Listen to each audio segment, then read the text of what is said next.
My parents were the first to fall violently ill from the sickness we now know as XoRax. I can vividly recall my father lying on his bed while his muscles spasmed and he choked on his own vomit. I stood at his side, frozen in place and refusing to leave as I held back sobs, his pupils dilating until his entire eye was like an inky blackness. He tried to speak, turning his head towards me, but opening his mouth only brought forth another torrent of vomit. I remember saying something, but that detail is lost on me now. I remember staring into his glazed eyes as his shuddering became less pronounced and he was suddenly very still. I let out a wail and ran into my room, unprepared and unwilling to face the truth. My mother was the first to pass, then my older brother who had just turned 17, and finally my father. I had not considered that I could have caught the disease myself, if it were in fact contagious. I just thought myself lucky, though tragically lucky at that. I fell asleep in the corner, huddled in the blanket that previously kept my mother warm. Her perfume made the putrid aroma somewhat tolerable, perhaps just enough so that I could drift off. I remember a persistent banging next, a series of muffled inquiries from the opposite side of my locked door. They were shouting for survivors, looking fervently for anyone who was still alive, despite the breakout. I rushed to the door and unlocked it to face what I would come to identify as the day crew. Their faces were obscured by large gas masks, fitted with some sort of capsule on either side of their cheeks. Their breathing was slow and monitored. Their voices were nearly impossible to hear over their mechanical wheezing. They were covered from head to toe in black regulation hazmat material with orange text reading Day Crew on their backs. They ordered me out into the main hall, where I managed to catch sight of 14 other children around my age being told directions and filed into a lineup. Once the entire group had been examined, we began our trek out into the streets, which was a vision of chaos and destruction. We heard the noises of looting and desperation from our homes, but we hadn't ventured off into the outside world for weeks, for fear of catching the sickness ourselves. There were even more day crew that were burning the bodies that had fallen to the streets, trying to purge the earth as they kept their distance from the resulting fumes. We were silently ushered into the back of a large truck that took us to the south, away from the cities and suburbs and into the dense growth of the forest. When the van came to a screeching halt, the doors swung open to reveal more day crew, who ushered us out into a forest clearing. We were interrogated about our exposure to anyone with XoRax, and if we felt any symptoms like nausea or vertigo. Though we had all witnessed our family members falling ill, and had tried in vain to treat them, we were all perfectly fine in any physical sense. The day crew initially told us that they were perplexed about our immunity to the sickness, as anyone who came in contact with it was sure to fall ill just hours later, so it was a shock to see that some of us had been living this nightmare for weeks on end. As they administered more tests and asked more questions, however, we were told that the immunity was tied with the hormone cell that the disease was using to compromise the immune system, and since we were all too young to have properly developed it, the disease was unable to make us fall ill. We were told that the day crew wanted to study us, that we would live under the cover of the forest in quarantine. They would hope to extract a cure from our group that could be used to heal the world and rid it of XoRax disease. They tried their best to sound positive in light of the situation, but it was obvious that even they were doubtful of their efforts, and that there was no guarantee for any of their tests to follow through. Still, they kept the mood optimistic and promised us that we would save countless lives with our efforts. They built a secluded village in the woods, providing us each with a makeshift house carved into the tree trunks around the area. I was led to a simple treehouse that had a single bed on the far end and a table in the middle. We were told that the first thing the next morning we were going to have our blood taken, so we weren't allowed to eat anything until then. I was fine with that. I hadn't been hungry for days. The image of my mother, father, and brother crowded my thoughts instead. I didn't get much sleep. The forest was chirping with crickets, and the muffled bickering of the night crew kept me up into the early hours. We were woken the next day and filed into a single lineup to have blood drawn. While the needles were prepared for us, we were told that we would have to receive a vaccination that would prevent us from going through puberty to preserve the hormone that might lead to a cure.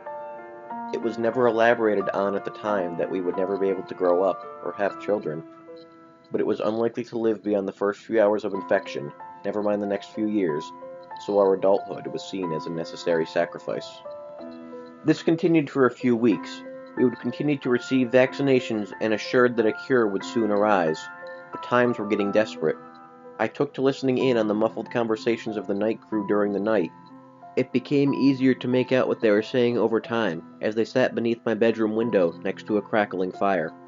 I discovered that our encampment was only one of many in the surrounding area, and that they deduced that XoRax originally came from the sea to the west. They passed around horror stories of the people that lived by the shore that were hit the worst, that they had gone completely pale, and that they began to sprout growths off their elbows, hips, and toes. They had to be kept constantly hydrated, or else their skin would begin to flake and peel. Their pupils had dilated, and their entire eye was colored black. At this bit, I thought back to my father, sitting on the couch and writhing in pain. There was food in the mountains, one assured another. They were gathering it in droves, perhaps to keep it from spoiling. Another spoke up, revealing that they had managed to find expecting women who weren't exposed to XoRax, and that they were being kept in the mountains to birth their young away from the sickness.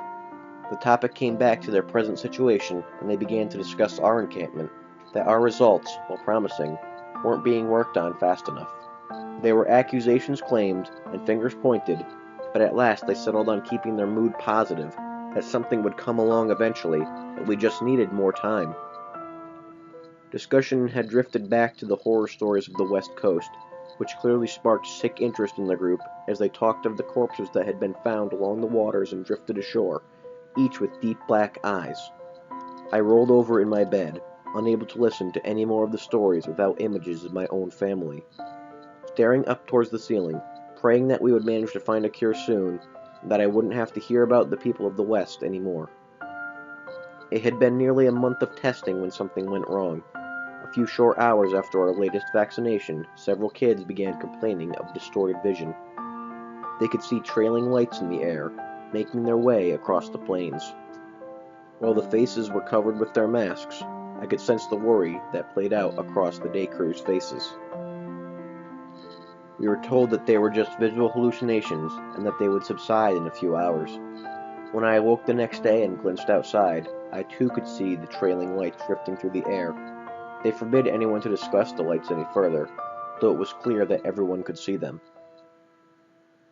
As we lined up to have blood drawn, one of the day crew became terribly ill and began to vomit through his gas mask. In a frenzied panic, we were ordered back into our homes as they led the sick member away into the woods. We were told to come out and organize ourselves into a line for decontamination.